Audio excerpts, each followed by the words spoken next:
আসসালামু আলাইকুম রহমতুল্লাহি ওয়া বারাকাতুহু। আশা করি আপনারা ভালো আছেন গাইস। আমিও ভালো আছি।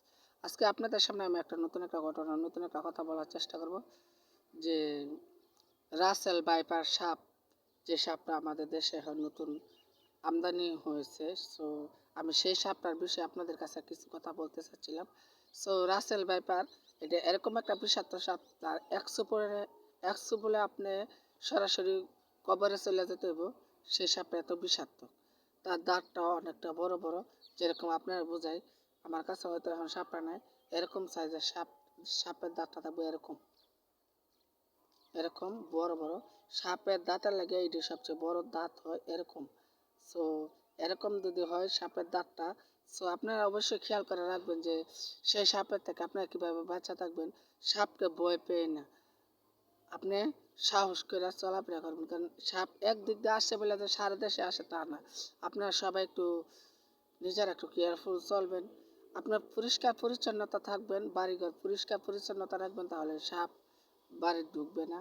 আর মূলত যে রাসেল ভাইপার, এই সাপ সেখানে থাকে আপনার যেখানে নিয়ে আপনার বিষাক্ত, যেখানে না আপনি ইঁদুর থাকে, পোকামাকড় থাকে, সেটা খাওয়ার জন্য রাসেল ভাইপার যায়। আপনার অনেক সময় দেখা যাচ্ছে ঘরের ভিতরে থাকতে পারে, রান্না ঘরও থাকতে পারে, কারণ ইঁদুর বাদরের তো সেখানে বেশিরভাগ থাকে। তার কারণে ইঁদুর বাদরের জন্য রাসেল ভাইপার ঘরের ভিতরে ঢুকে যাবে। তবে রাসেল ভাইপার থেকে আপনার সাবধান। রাসেল ভাইপার এরকম একটা সাপ, আপনি দেখলে হয়তো চিনবেন না যে সাপটা হলুদ, আপনার এরকম হলুদ না, আবার এরকম ইয়েও না। আপনার সাপটার উপরে একটা ডোরা কাটা থাকবে, মানে একটা পাতা সিস্টেম থাকবে, কালো কালো পাতা সিস্টেম থাকবে, ইয়েলো কালার।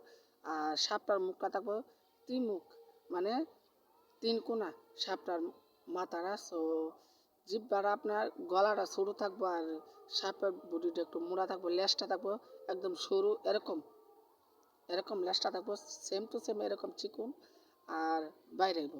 আর এই সাপটা কখনো মানুষকে ভয় পায় না। এ কারণে মানুষকে আমি বলতে চাচ্ছিলাম যে সাপটা যেহেতু আপনাদেরকে ভয় পায় না, আপনারা কীভাবে তারা হ্যান্ডেল করবেন। যখন আপনাদের সাপটা পড়বো, আপনারা উজাবাই দেয় না, সাপটা ধরাই দেওয়ার চেষ্টা করবেন। আর কিংবা যদি সাপে কামড় দেয়, কখন আপনার উজা কবিরাজ এটি দেখাবেন না। সাপটা কামড় দেওয়ার সাথে সাথে আপনারা মেডিকেল চলে যাবেন, কারণ মেডিকেল গেলে তার একটা ইন্ট্রোডিউস আছে যে ছয় বা 10টা ইন্ট্রোডিউসে একটা ওষুধ হয়। তো 10টা দিয়ে নাম দিয়ে আপনি ইঞ্জেকশন করলে তারপর থেকে আপনার সুস্থ হওয়ার রক্ষণ থাকবে। যদি রাসেল ভাইপার কামড় থাকে সরাসরি কবরে, আর রাসেল ভাইপার যে জায়গাটা কামড় পায়ে দেখে হাতে দেখে, এই জায়গাটা শুধু রক্ত পড়বো। প্রথমে তো রক্ত পড়বো, 20টা যখন আস্তে আস্তে উঠতে থাকবো, তখন আপনার হার্ট বিট এটি আস্তে আস্তে অল্প অল্প কাজ করবো, রাঞ্চের জায়গাটা অল্প অল্প কাজ করবো, নিঃশ্বাস ফেলতে কষ্ট হইব। তখন এক জায়গায় পৌঁছতে পৌঁছতে আপনার সমস্ত শরীর পৌঁছে আসবো। সো আমি চাইবো যে আপনারা অবশ্যই বি কেয়ারফুল। আপনারা যদি রাসেল ভাইপার দেখেন, তাহলে অবশ্যই রাসেল ভাইপার থেকে আপনারা একটু দূরত্ব বজায় মেনটেন করে চলার চেষ্টা করবেন। আর যে কৃষি ভাইয়ের আছে, অবশ্যই আপনারা পায়ে বুট ব্যবহার করবেন, বুট ব্যবহার করে আপনারা যেটা মনে চায় কৃষি কাজ করবেন, কারণ রাসেল ভাইপার এরকম একটা সাপ, আপনার যদি পায়ে যদি কিছু না থাকে, অবশ্যই ওইটা কাম মারার চেষ্টা করবে। তো আমি চাইবো এক্স্যাক্টলি আমি চাইবো যে আপনারা অবশ্যই নিজেদের মতন করে বাঁচার চেষ্টা করবেন। আর একটা বিষয়, রাসেল ভাইপার নামে যে সাপটা, এটা 1963 সালে এক বৈজ্ঞানিক আবিষ্কার করছিল, তার ইনস্টিটিউট। আর তাই এই সাপের যে বিষ, তখন তার নিজের নামে সাপের নাম দিচ্ছিল। হয়তো কিছু কিছু মানুষ এটা বুরাক সাপ বলে, কেউ এবার এটা কালুফর্নিস বলে, কেউ এবার এটা অনেক ধরনের সাপ বলে। তবু আমি বলবো যে আপনারা অবশ্যই এটা থেকে একটু দূরত্ব থাকবেন।